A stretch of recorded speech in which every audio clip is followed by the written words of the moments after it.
কোনো ভয় নেই ভাইজান, বিয়ে হয়ে গেলে কিছুই বলতে পারবে না।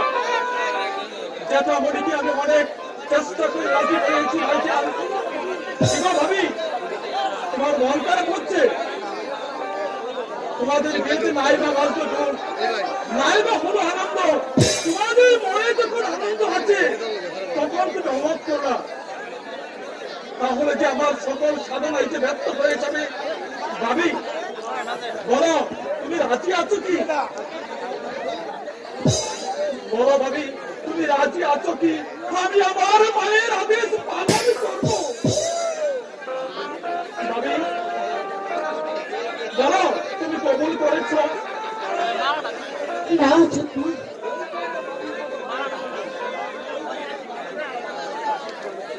বলো বলো ভাবি, তুমি কবুল করেছ? এই তো আমার ভাবির মতো ভাবি।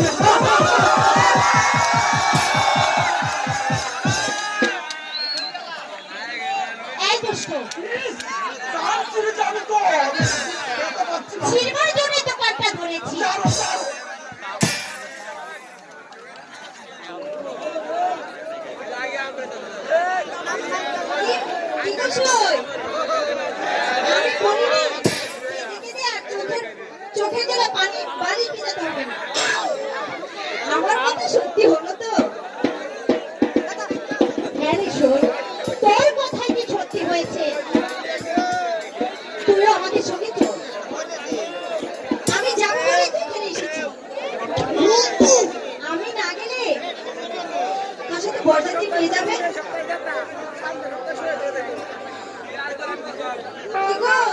সঠিক না করছি, চুপ করে আছো কেন? এসো, তুই এভাবে বলছিস কেন? এখনই এত লেগে গেল? বিয়ের পর তোর বোনকে তো কিছু বলাই যাবে না। চলো আমার সময়।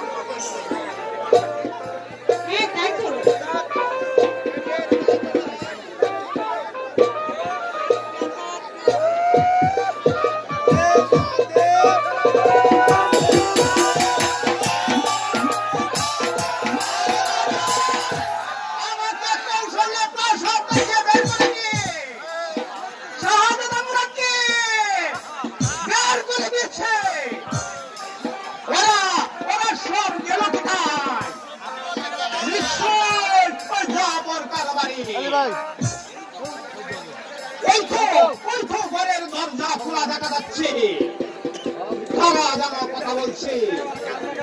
দেখি দেখি ওরা যেন কি করছে।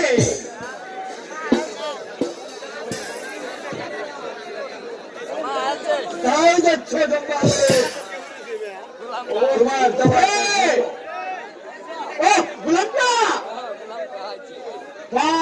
দাও বলছি।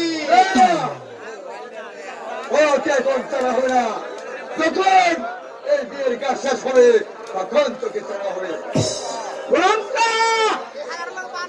আমি জানতে চাই কার বিয়ে? যাদের বিয়ে, মুরাদের বিয়ে। কৌশলে আমাকে প্রাসাদ থেকে বের করে দিয়ে শাহজাদা মুরাদকে নিয়ে এসেছো, বিয়ে করেছে?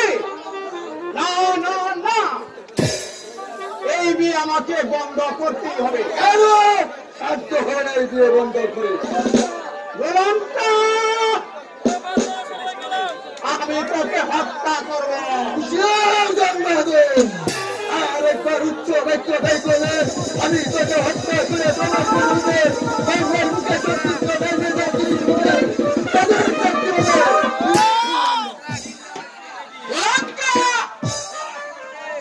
তুমি জানো কার সামনে দাঁড়িয়ে কথা বলছো?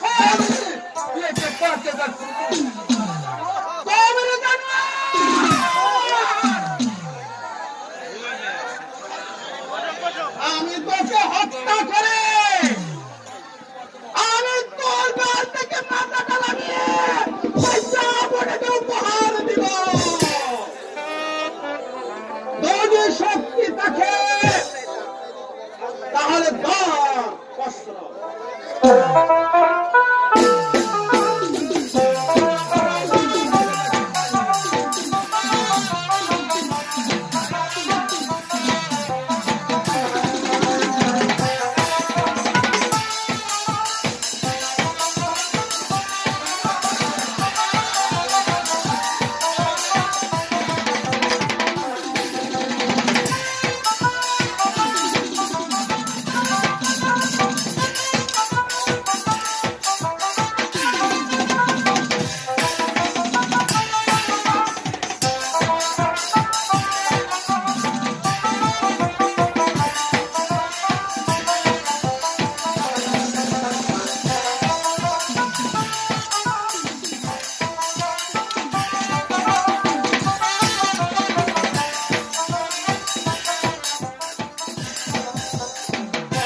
আর যুদ্ধের প্রয়োজন হবে না, শুভ মিলন হয়ে গিয়েছে।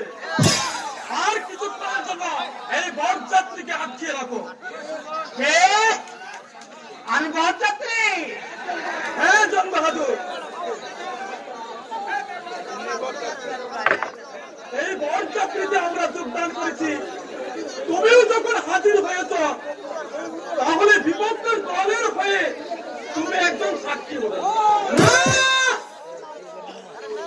এই বিয়ের সাক্ষী আমি নই। তুমি না হলেও তোমার নাম খাতায় লেখা হয়ে গেছে।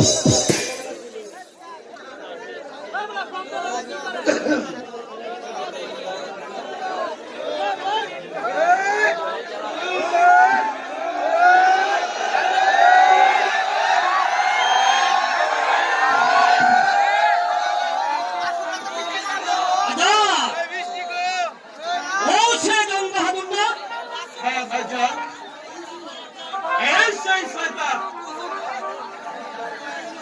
গোলাম খা, এই মেহমানকে আজকের জন্য এই বাসে করে আটকিয়ে রাখো। কে? আমাকে আটকে রাখবে? হ্যাঁ শয়তান, তোকে ছেড়ে দিলে আমাদের আনন্দে যে একেবারে মাটি হয়ে যাবে। গোলাম খা, একে নিয়ে যাও। চল! দেখা বন্ধ। চল বলবান।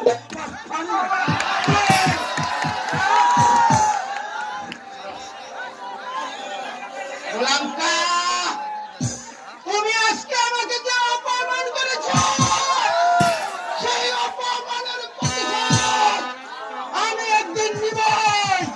যদি আমি সেই প্রতিশোধ না নিতে পারি, তাহলে বিদায় হবে না। একজন তোমার জন্য।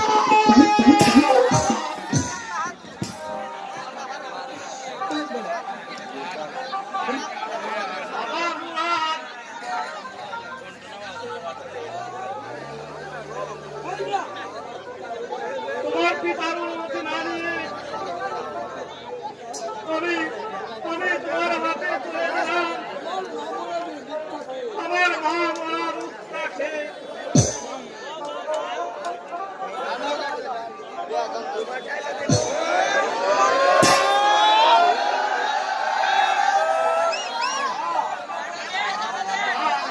বাবা, আজ থেকে যে তুমি ওর মা, তুমি যে দেখো আমি যে কথা দিয়েছিলাম আজ আমি পালন করেছি।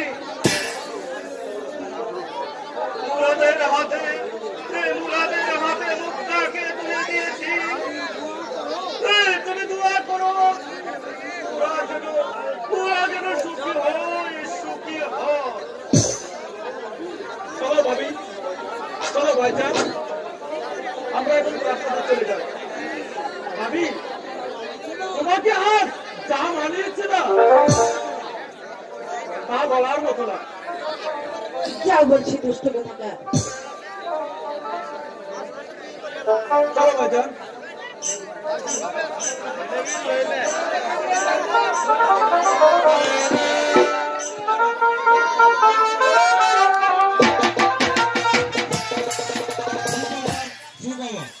আগামীকাল পুরোহিত মাজার সংলগ্ন আর একটি যাত্রাপালা হতে যাচ্ছে। গরিবের ছেলে, গরিবের ছেলে।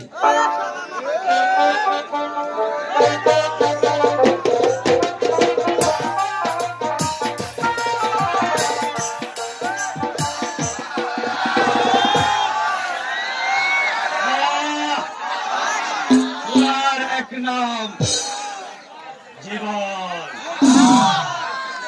এই করে যে প্রাণ সেই জানে তার কদর।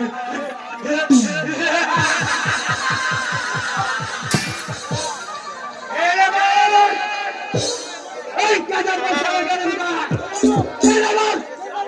এই কেন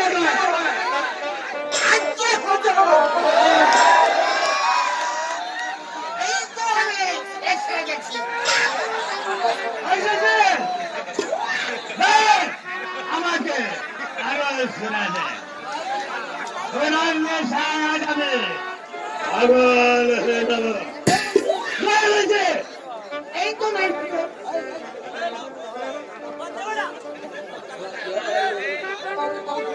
এই বাপরে বাপ এই কি যে বলেন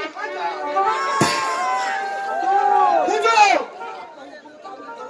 আপনার হুকুম তামিল করার জন্যই তো এই বন্ধা হয়েছে এই নেন হুজুর আবার শুনে দে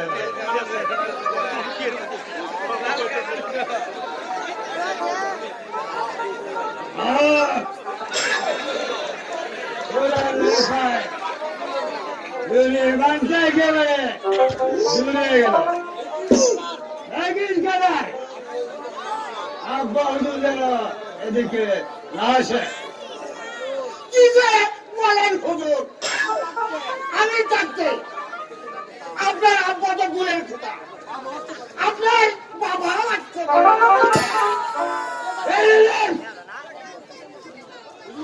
হুজুর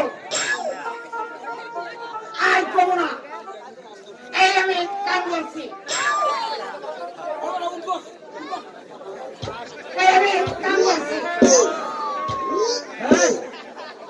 আবার তুই যা সুন্দরী ভাইজিদের খেয়ে দেয়া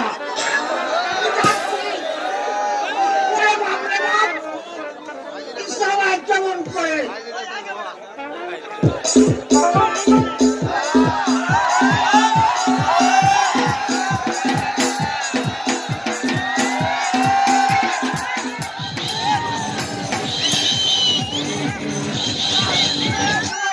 সিংহান ভগবানের মা এটা কি একেবারে নাগিনে হলো সিংহান কোম্পানি ওকে তুই লাগাবি বলছিস কেন যে যায় এই জানো রক্তে লাগানো গোলাপ আমি গোলাপের গায়ে কাঁঠা বড়া কাঁঠা এই কাঠামে একটা একটা করে খেয়ে নেব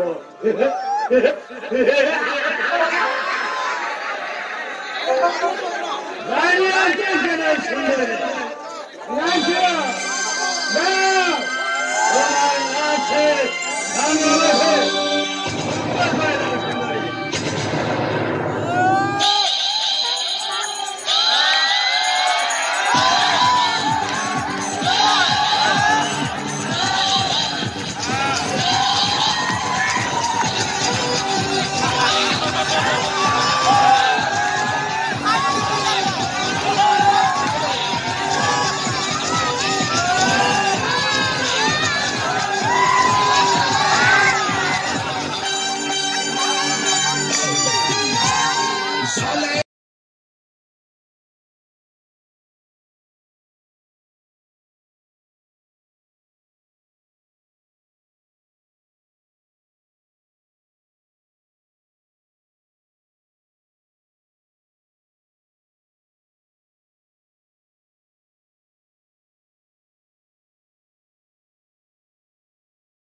তাহলে এখন উপায়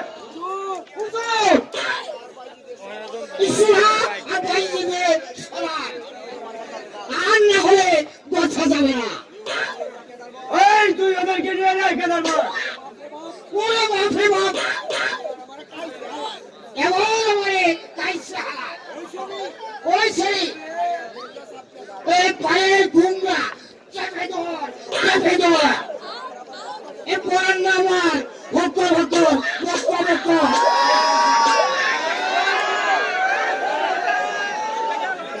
আল্লাহ তুমি আমারে বাঁচাও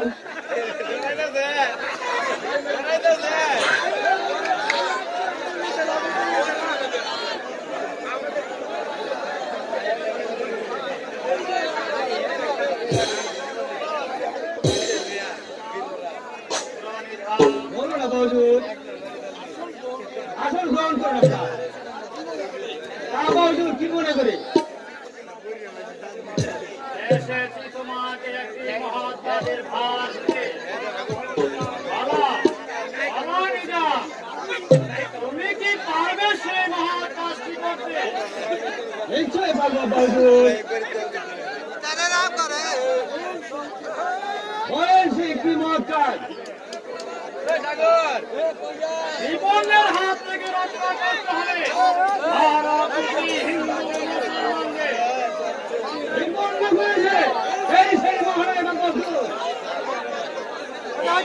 রামনগরের উজির সরকার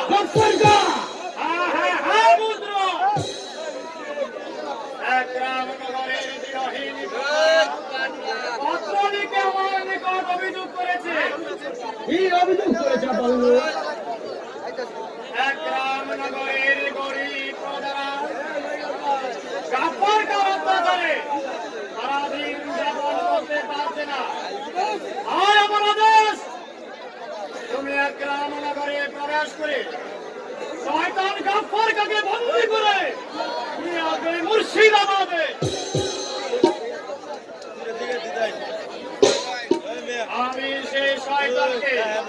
উপযুক্ত শাস্তি দেব। কিন্তু আব্বা হুজুর এই আমাদের অভিযুক্ত মিথ্যা হতে পারে আব্বা হুজুর। হাজার হাজার লোকের স্বাক্ষরিত অভিযোগ মিথ্যা হতে পারে না পুত্র। এই, আমি আপনার আদেশ দেওয়া গ্রহণ করলাম। আমি আগামীকালে রাখবো এই 1 নম্বর অভিমুখে।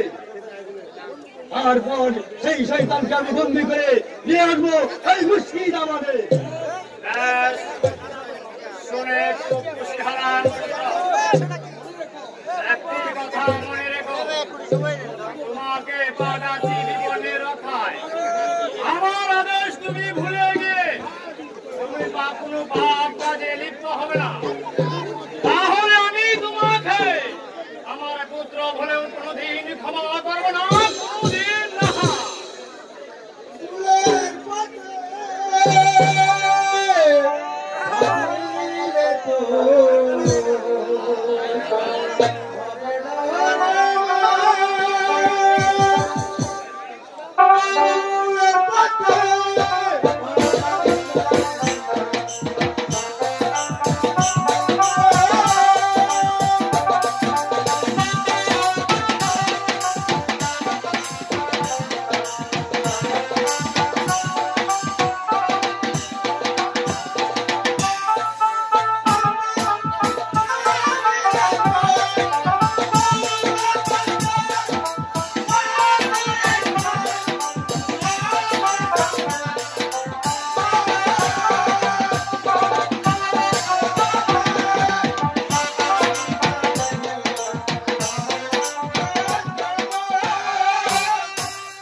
এসব কি বলে গেল আব্বা হুজুর? পাগলটি কথায় বলেছে পুত্র, পাগল কোনদিন মিথ্যা কথা বলে না। ওর কথা স্মরণ করে যাত্রা করো বীরের বেশে। আমি তাই যাব আব্বা হুজুর। আমি সেই শয়তানকে বন্দি করে শান্তি প্রতিষ্ঠান করবো এই নগরে। আমার এই সময়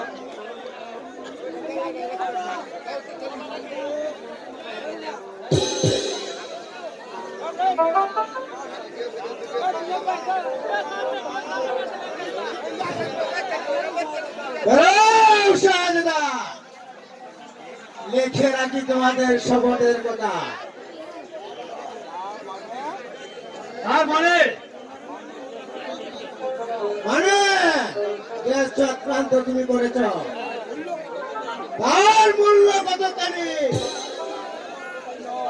তা জানতে এসেছি। শুধু তোমার কথা নয়, আমার এই গুপ্ত কথায় লেখা আছে এই কোটি কোটি মানুষের কথা।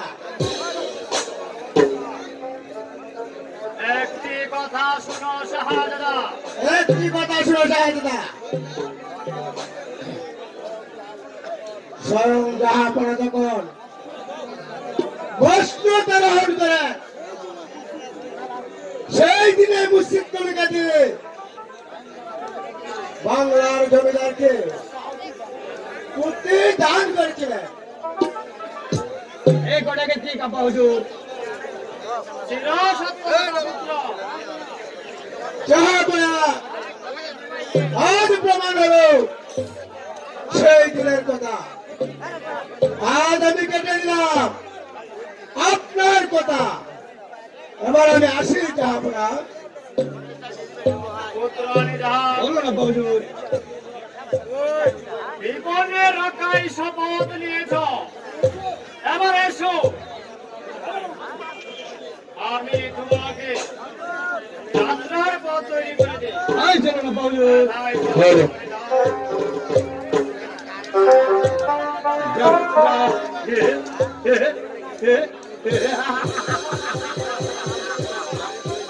আমি শিখেই যাব আব্বা হুজুর। তবে মানুষের ভালোবাসা মঙ্গল আমি চাই না, আমি শুধু চাই আমি শুধু চাই এই রঙিন দুনিয়ায় এই রঙিন পেশায় নিজেকে পরিপূর্ণভাবে উপভোগ করতে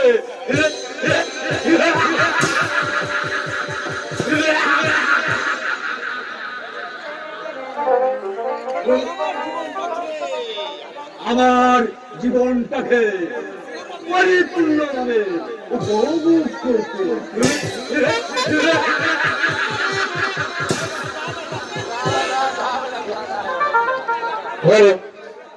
সুপ্রিয় নাট্যমণি দর্শক শ্রোতা ভাই বোন বন্ধু উপভোগ করছেন অর্ধরজনীতে লেখক পরিচালিত রফিকুল ইসলাম রানা বিরচিত সম্পূর্ণ ঐতিহাসিক ঝুমুর যাত্রাপালা সত্যি কলঙ্কিনী। আজকে নাটকে যিনি প্রধান অতিথির হয়ে আমাদের মাঝে উপস্থিত হওয়ার কথা ছিল অত্র 10 নং ইউনিয়ন তারুণ্য ইউনিয়নের সুযোগ্য চেয়ারম্যান জনাব হাসান মাহমুদ রানা, উনি আসতে পারে নাই।